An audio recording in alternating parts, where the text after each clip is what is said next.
Usai meresmikan launching ODP Center atau Rumah Sehat COVID-19 yang berlokasi di Wisma Atlet Komplek Jakabaring Sport City Palembang, Gubernur Sumatera Selatan Herman Deru mengatakan keberadaan rumah sehat tersebut dapat dimanfaatkan masyarakat dalam upaya pencegahan dan memutuskan mata rantai penyebaran wabah COVID-19 di Sumatera Selatan. Dan dalam hal ini harus ada juga kesadaran masyarakat untuk memutus interaksi dan menjaga jarak agar penyebaran virus COVID-19 ini dapat terputus. Ketahanan tubuh, stamina, jaga makan, jaga pola tidur, jaga gerak,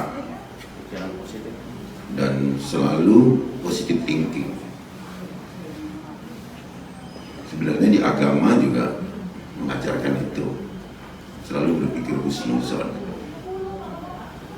agar terbentuknya imunitas pada diri masing-masing atau pada individu masing-masing. Berdasarkan catatan pihaknya, disampaikan Herman Deru Sabtu 29 Maret 2020, jumlah ODP di Sumatera Selatan saat ini sebanyak 848 orang, di mana sebanyak 168 orang sudah menjalani karantina dan dinyatakan sehat, sementara 680 orang masih menjalani proses karantina. Tim Liputan, Sriwijaya TV.